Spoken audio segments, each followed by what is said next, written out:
खबरें तो आप रोज देखते हैं, आइए हम दिखाते हैं आपको खबरों का निचोड़।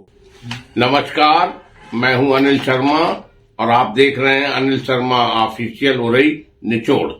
मित्रों, दिल्ली में विधानसभा का चुनाव बहुत घमासान मच गया है। अब केवल 1 से 3 यानी आज 1 फरवरी से लेकर 3 फरवरी तक का ही समय बचा है। इसके बाद जो लोग बाहरी लोग हैं उन्हें वहां से दिल्ली से आना पड़ेगा, क्योंकि 48 घंटे के अंदर छोड़ देना होता है वो क्षेत्र। तो इसलिए ये जो जिस तरह से आपस में चुनाव बहुत तेजी से कस गया है आप और बीजेपी के बीच, इसको लेकर के भाजपा का शीर्ष नेतृत्व और संघ का शीर्ष नेतृत्व चिंतित है और उसने किसी भी तरीके से मतलब अपने कार्यकर्ताओं के बल पर चुनाव जीतने की रणनीति बनाई है। इसके चलते भाजपा के राष्ट्रीय महामंत्री संगठन जो संघ से आए हैं, बीएल संतोष जी ने एक गोपनीय बैठक पार्टी के राष्ट्रीय पदाधिकारियों और प्रमुख मंत्रियों और जनप्रतिनिधियों के बीच में बैठक की, जिसमें उन्होंने निर्देश दिया कि करो या मरो की भूमिका में देश से कार्यकर्ता दिल्ली आए और जी जान लगा करके बीजेपी को जिताने के लिए प्रयास करें। पूरे देश के तमाम मुख्यमंत्री उप मुख्यमंत्री 1 से 3 फरवरी तक रहेंगे दिल्ली में, यह भी आदेश श्री बीएल संतोष जी ने दिया। भाजपा के हजारों विभिन्न जातियों के प्रमुख नेताओं ने दिल्ली में डेरा डाल दिया है। कुछ नेता तो 1-1 महीने से यहां पड़े हुए हैं। प्रत्येक मंडल में होगा इन नेताओं का 3 दिन का प्रवास। भाजपा के लाभार्थियों को टारगेट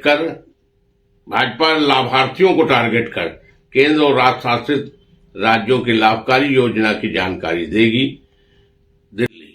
भाजपा में राष्ट्रीय स्वयंसेवक संघ से राष्ट्रीय महामंत्री संगठन बनाकर भेजे गए बीएल संतोष ने भाजपा और संघ की गोपनीय बैठकों में निर्देश जारी कर दिया है कि दिल्ली विधानसभा की लड़ाई हर हाल में जीतनी है।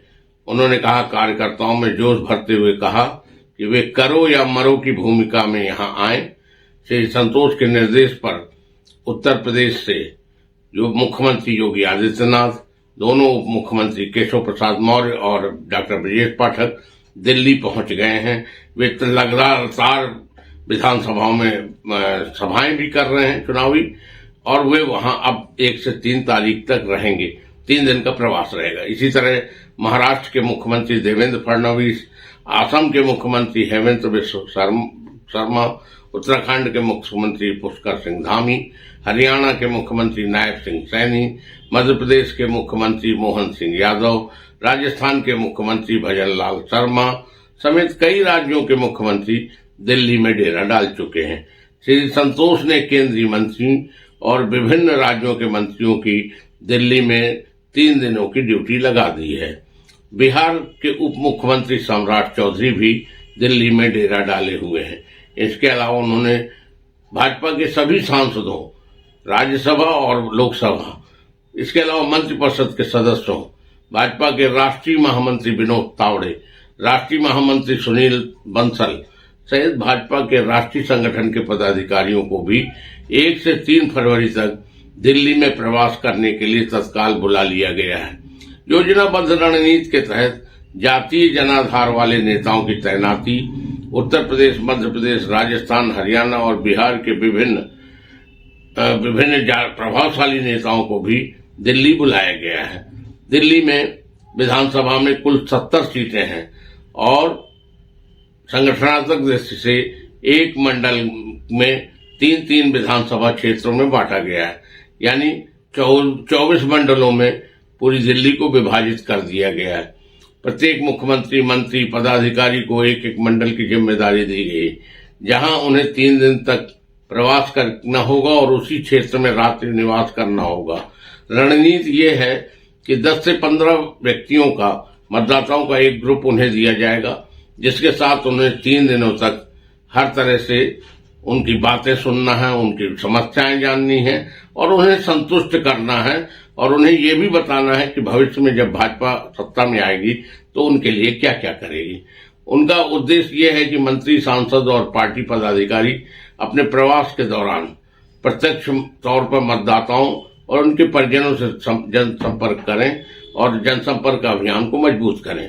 इसी तरह देश के भाजपा के सांसद 3 दिनों तक अपने अपने मंडल में रहकर अपनी अपनी जात बिरादरी के आधार पर मतदाताओं से संपर्क करेंगे और वे घर घर जाकर उनसे मिलेंगे, उनकी बैठक करेंगे और आत्मीय संबंध स्थापित करेंगे।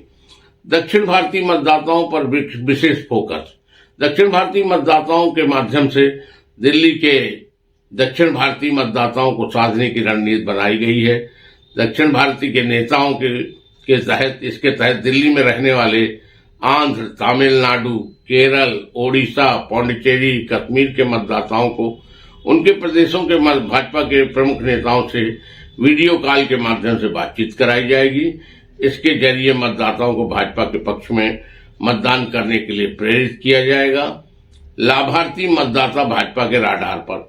इसके अलावा भाजपा ने के शीर्ष नेतृत्व में जो रणनीति बनाई है उसके तहत दिल्ली के लाभार्थी मतदाता जो भाजपा के विशेष निशाने पर हैं, इन मतदाताओं से मिलकर उन्हें उनके प्रदेश के भाजपा नेताओं की ओर से वोट देने की अपील की जाने वाली चिट्ठी दी जाएगी और मोबाइल पर वीडियो कॉलिंग के जरिए बातचीत कराई जाएगी। भाजपा दिल्ली के मतदाताओं को केंद्र सरकार की लाभकारी योजनाओं और भाजपा शासित राज्यों की कल्याणकारी नीतियों की विस्तृत जानकारी भी दी जाएगी, जिससे उन्हें ये फर्क पता चल सके कि दिल्ली राज्य की जो सरकार है उन्हें अन्य भाजपा के राज्यों के मुकाबले क्या सुविधाएं कब दे रही है। बुंदेलखंड के नेता भी जुटे चुनावी अभियान में। दिल्ली में 3 दिन तक सक्रिय रहने वाले बुंदेलखंड के नेताओं में पूर्व केंद्रीय मंत्री भानु प्रताप सिंह वर्मा जो अनुसूचित जनजाति मोर्चा के राष्ट्रीय अध्यक्ष भी रह चुके हैं, पूर्व सांसद एवं लोधी राजपूत समाज के राष्ट्रीय महामंत्री गंगाचरण राजपूत, स्वामी साक्षी महाराज, पूर्व विधायक नरेंद्र पाल सिंह जादौन, पूर्व उरई सदर विधायक गौरीशंकर वर्मा, माधोगढ़ विधायक मूलचंद निरंजन, चित्रकूट जिला पंचायत अध्यक्ष अशोक जाटव, पूर्व विधायक आनंद शुक्ला करवी, एमएलसी जितेंद्र सिंह सेंगर, चरखारी विधायक ब्रजभूषण सिंह गुड्डू सहित तमाम बुंदेलखंड भर के नेता जो भाजपा के हैं और संघ से भी तमाम नेता या पदाधिकारी जुड़े हुए हैं, उनको दिल्ली 3 दिवस के प्रवास पर बुला दिया गया है। जबकि अपने भानु प्रताप सिंह वर्मा जो पूर्व मंत्री केंद्रीय राज्य, ये तो पिछले 1 महीने से वहां पे जुटे हुए हैं। इस बीच इसका दूसरा पहलू ये है कि केजरीवाल ने भाजपा की इस तैयारी को देख करके आप में भी थोड़ी दहशत और घबराहट है। उन्होंने बताया है कि हम या भाजपा कौन बेईमान है, इसका फैसला दिल्ली की जनता 5 तारीख को करेगी। आम आदमी पार्टी के संयोजक एवं दिल्ली के पूर्व मुख्यमंत्री अरविंद केजरीवाल ने कहा है कि विधानसभा चुनाव में मतदाता तय करेंगे कि लगातार चौथी बार आम आदमी पार्टी की सरकार बनेगी या नहीं बनेगी। उन्होंने कहा कि अगर ऐसा हुआ तो भाजपा के मुंह पर सच्चाई का तमाचा होगा।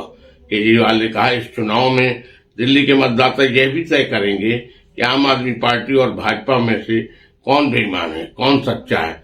उन्होंने कहा कि भाजपा पर आरोप लगाते हुए कहा कि उन्होंने मेरे और मेरी पार्टी के खिलाफ झूठे आरोप लगाकर मुझे और पार्टी के कई नेताओं को जेल भिजवाने का काम किया, लेकिन अब जनता इनकी सारी झूठी कारगुजारियों का जवाब देगी।